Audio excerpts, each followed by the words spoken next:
going to be things that come along that flatten you so hard you won't believe it. And you're not happy then. And so if life is to be happy, well, in those situations, what are you doing? Why even live? But life isn't to be happy. If you're happy, you're bloody fortunate, and you should enjoy it. You should, because it's the grace of God, so to speak. With regards to meaning, you'll have a choice. Choice number one, nothing you do means anything. The alternative is, everything you do matters. Really. If you make a mistake, it's a real mistake. If you betray someone, you tilt the world a little more sharply towards evil rather than good. It matters what you do. Well, if you buy that, then you can have a meaningful life.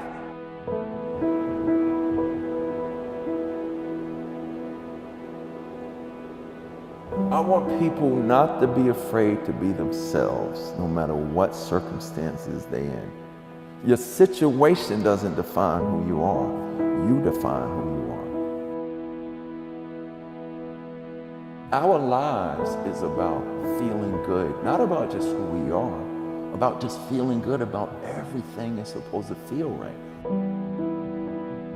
Mindset I'm defining as what's possible in your life, right? Think about the area that you're not making progress in, and mindset is the set of assumptions and attitudes we have around something, around how the world works, especially what we believe is possible, what we believe we're capable of, what we believe we deserve.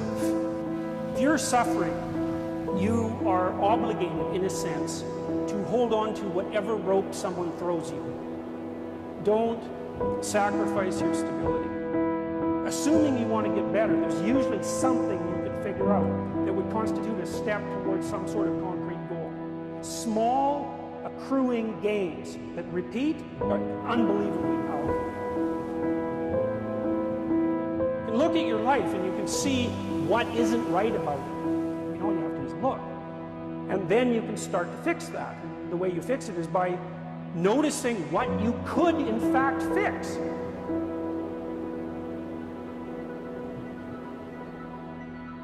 Luck is a part of all of our lives to a certain degree, both good fortune and bad. But by definition, you don't have control over luck. And your habits also matter. And I think that the reason they're so worthwhile to focus on and understand is that they are the portion of your life that you can influence that also determines your outcomes. It's not just luck, it's not just habits, but one of those you have control over.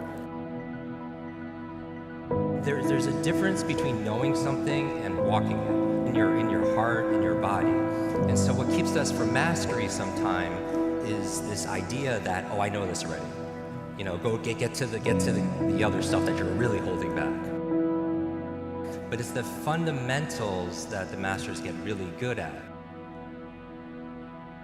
And if you ask yourself, how come I can never do this, or how come I can never be this person, or how come I can't earn this money, your brain's gonna find evidence to support that. If you knew how truly powerful your mind was, you wouldn't say or think something you didn't want to be true. Because we see things so often in front of us the way that it should be done, and it imposes a kind of barrier through what people know and see, a familiarity. But maybe you can change something within you that can be just outside a new set of axioms, some new skill set that will take you further. Your outcomes in life are often a lagging measure of your habits. A lot of the time people talk about, I want to have more money, or I want to lose weight, or I want some kind of result.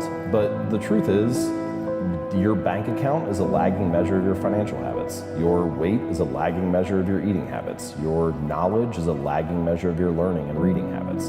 And so it's actually, we think the thing that needs to change is the bank account or the test score or the number on the scale, but actually the thing that needs to change are the habits that precede those outcomes. Whatever you've done up to this point, all that it really is a duplication, it's a reproduction of what you believe subconsciously that you deserve and what's possible for your life. Mindset is the area of possibility. The mindset really is the what and the who you are. They say the two most powerful words in the English language are the shortest, I am, because whatever you put after that is your life. destiny.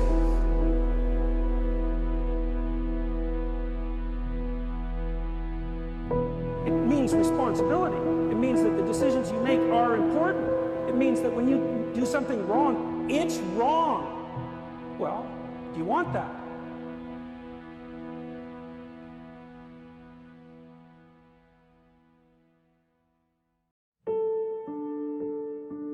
Is the first thing that keeps us from doing something is the mindset that we don't deserve it, or it's not possible, right? The second force that keeps us stuck, which is your motivation. And motivation for me is not something where you get really excited. I believe there's a formula for sustainable motivation, and it's these three things. This is the formula to be motivated. It's reasons times energy times small, simple steps. But usually when you get what you thought you wanted, the fire goes away.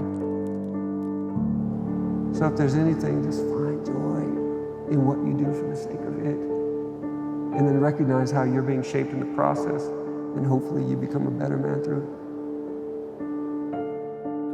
Every action you take is kind of like a vote for the type of person you want to become. You can master the right actions, if you can master the right habits, then you can start to cast votes for this new identity, this desired person that you want to be. It's kind of like true behavior change is really identity change, because once you've changed that internal story, it's way easier to show up each day. Happiness is a side effect. It's not a thing in itself. It's something that comes upon you. It's like an act of grace in some sense. You cannot will yourself to be happy. The most effective means of pursuing the good life, which is not the same as pursuing happiness, is to adopt something like a stance of maximum responsibility